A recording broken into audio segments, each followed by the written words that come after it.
Salut tout le monde, c'est Raito, on se retrouve pour la review du chapitre 1080 de One Piece, chapitre vraiment excellent. Il y a pas mal de choses qui se passent, il y a même un chapitre très complet. Donc on va parler de tout ça, on va avoir beaucoup de choses à dire. Donc n'hésitez pas bien sûr à liker à maximum la vidéo, c'est important pour me soutenir, pour soutenir la chaîne et même pour référencer la vidéo et savoir aussi que vous l'avez aimé. Et bien évidemment, abonnez-vous si vous aimez One Piece, ici on en parle toutes les semaines. Parce que voilà, One Piece, on le sait, c'est incroyable. Et il faut qu'on vive cette aventure ensemble jusqu'au bout, jusqu'à la fin. Donc n'hésitez pas à vous abonner. En tout cas je vous dis c'est parti, dites-moi en commentaire votre avis, mettez une note sur 10, mettez vos théories, let's go. Bon déjà on a un chapitre qui se passera pas sur Egghead mais bel et bien sur l'île de la ruche alias l'île pirate alias Ashinosu. Donc très cool d'avoir un chapitre basé sur ça. Après un chapitre Shanks vs Kid et des chapitres sur Egghead, on peut repasser du côté de l'île de la ruche. Donc pas de Barbe Noire, pas de l'eau pour l'instant. Donc j'espère qu'aussi on pourra repasser sur eux plus tard. Mais là très cool d'avoir l'île de la ruche et ce qui se passe du côté de Garp, du côté de Kobe, et on a finalement des révélations intéressantes, on va parler de tout ça maintenant. Bon déjà la toute première chose, Kobe a réussi à s'échapper, ça c'est vraiment top. Donc du coup Kobe qui est tout seul pour l'instant sur l'île de la ruche a essayé de s'échapper, c'est très compliqué, heureusement plus tard la marine va venir pour essayer de l'aider, parce que c'est vrai que tout seul il aurait jamais réussi à s'échapper, bien qu'il soit pas totalement tout seul, parce que c'est quand même Perona qui l'a libéré, et ça c'est juste énorme, Perona qui l'a libéré, mais bien sûr en échange il doit l'aider à trouver et libérer Moria. Voilà, oui c'est très cool, en fait c'est logique que Perona soit ici sur l'île de la ruche, alors on sait pas trop comment elle a trouvé l'île de la ruche, bien que c'est un endroit peut-être pas si dur à trouver non plus. Mais ce qui est sûr, c'est que Perona, elle est là pour récupérer Moria, pour le sauver. Donc on pouvait s'y attendre en vrai. Donc très cool de voir une alliance entre Kobe et Perona. Voilà, une alliance entre du coup un membre de la marine et surtout du Sword avec un pirate. Voilà, enfin un pirate, même si elle est plus trop maintenant dans un équipage ni quoi que ce soit.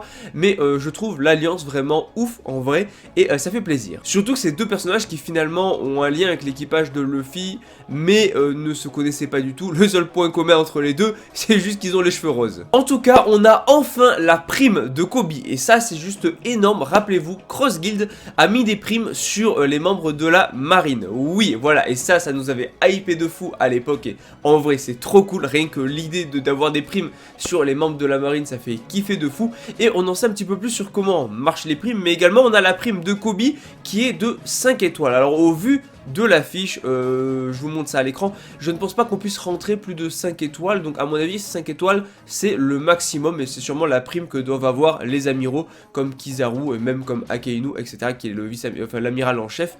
Donc je pense pas qu'on puisse aller à plus de 5 étoiles. Après c'est logique en soi, c'est aussi le système de notation le plus connu, voilà, on note souvent sur 5 étoiles. Maintenant, à quoi ça équivaut 5 étoiles? Déjà ça a l'air d'être la note la plus haute, mais surtout 5 étoiles ça équivaut à 5 coffres au trésor, 5 coffres au trésor qui ont chacun une valeur de 100 millions, ce qui fait que 5 étoiles, en gros c'est 500 millions de berries, c'est juste énorme. Je sais pas si vous vous rendez compte, un demi-milliard de berries pour Kobe, c'est un truc de malade. Maintenant, pour développer un petit peu plus ça, faut savoir que normalement, les capitaines comme Kobe ont une valeur de seulement 1 étoile. Voilà, normalement, leur valeur est de 1 étoile, soit 100 millions, ce qui est pas énorme, mais Kobe est le héros de la marine, se doit d'avoir une prime au maximum, parce que peut-être qu'il n'a pas la puissance d'un amiral, mais le système de notation dépend aussi beaucoup. C'est comme, en fait, c'est comme les primes de pirates. Les primes de pirates, Robin, quand elle était gamine, avait une prime de 79 millions, et pourtant elle n'était pas si forte que ça. Voilà, la prime dépend aussi de la dangerosité, mais également de ce qu'a accompli la personne. Et dans le cas de Kobe, il a accompli un truc de fou, donc ça explique ces 5 étoiles. Bon, en tout cas, voilà, Kobe s'est échappé. On a également des membres de l'équipage de Barbe Noire qui nous sont présentés, donc des pirates en fait qui sont sur l'île de la ruche actuellement. Donc on a Vasco pour commencer qui a le Glug fruit, donc voilà le fruit en gros de la liqueur. Et bon voilà, c'est un fruit qui lui permet de créer, pour faire simple, des bulles d'alcool. Ce qui lui permet du coup d'aller dessus les bulles, tout ça. Bon, alors en vrai c'est un fruit qui peut être pas mal parce que c'est inflammable et lui il veut détruire la ville, il veut brûler la ville. Comme ça il pourra pas s'échapper Kobe et tout. Maintenant en soi, vaut mieux pas tomber sur quelqu'un qui tient bien l'alcool, parce qu'en vrai il lui suffit de boire les bulles, un peu à l'instar de Luffy qui avait mangé les biscuits de Cracker. Voilà, maintenant bon faut voir le type d'alcool aussi. Mais donc ok, pourquoi pas. Au niveau de son fruit, on a également donc d'autres membres de l'équipage de Barbe Noire qui nous sont présentés présenter. On a San Juan Wolf qui lui a le géant de fruit. Donc en gros, c'est une sorte d'homme géant. Voilà, et pour l'instant, bah là, il est en train de dormir. Donc bah, il dort et il ne fait pas grand chose pour le coup. On a également deux autres personnages qui sont là. Bon, en fait, oui, c'est des membres de l'équipage de Barbe Noire. On a du coup Avalo Pizzaro qui me fait vraiment penser à un nom de pizza. Voilà, là j'ai l'impression de commander une carte fromage.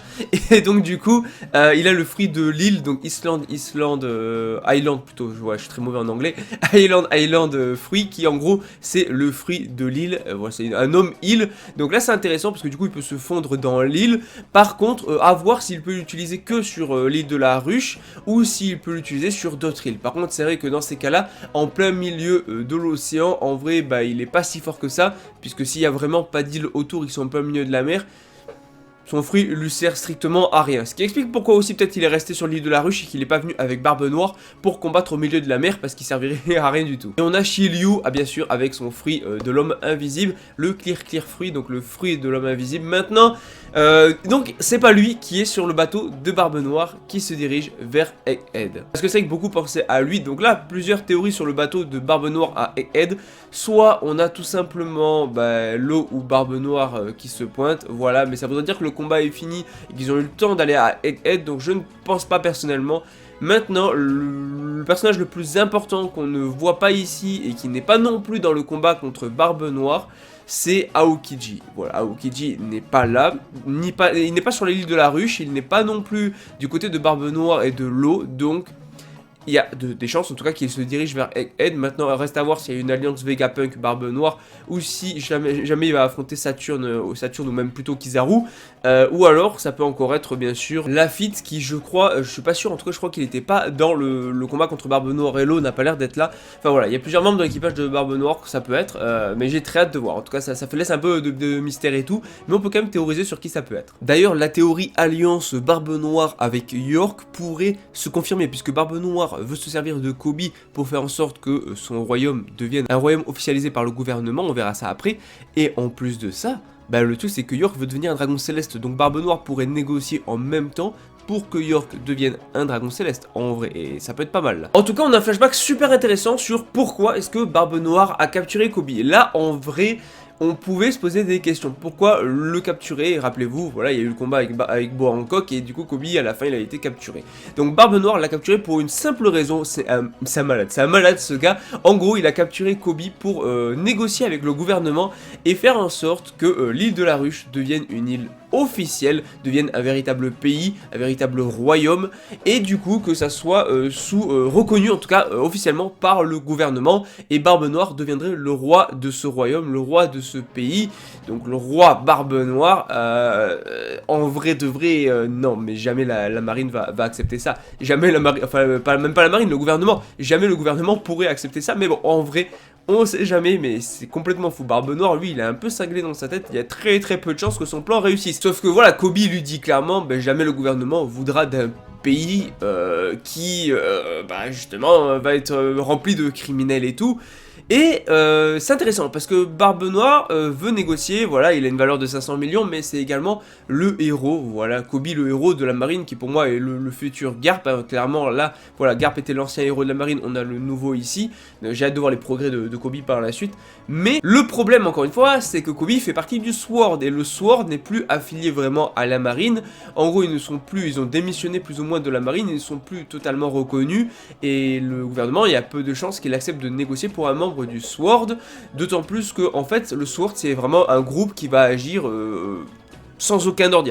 Ils n'ont pas besoin d'ordre, ils obéissent à aucun ordre, ils font un petit peu ce qu'ils veulent, ils sont libres et tout, et s'ils veulent par exemple attaquer un empereur, ils ont le droit, ils font un peu ce qu'ils veulent et tout, ils sont plus vraiment affiliés à la marine. Donc du coup, les négociations ça pourrait être compliqué, mais Barbe Noire il tient quand même à les faire, parce que même si jamais il fait partie du Sword et qu'il est peut-être plus affilié trop à la marine, ça reste le héros de la marine. Et donc à partir de là, il a un nom, donc peut-être les négociations peuvent être possibles. Et on remerciera Aokiji pour toutes les explications sur ce qu'est un membre du Sword et le fait que du coup le gouvernement risquerait de ne pas tenter de le sauver. D'ailleurs on voit dans le chapitre que Kobe a priori libéré d'autres prisonniers. Voilà, donc tout le monde est en mode « Ouah, incroyable, merci Kobe, t'es un saint et tout ». Voilà, en même temps, les gars devaient être contents d'être libérés, surtout que quand t'es prisonnier de Barbe Noire, tu sais pas comment tu vas finir. Mais en tout cas, la marine marine débarque directement sur l'île de la Ruche. Je rappelle que Garp était en train d'arriver avec bien sûr le Sword et donc du coup voilà ils sont ici pour sauver bien évidemment Kobe, pour le sauver des griffes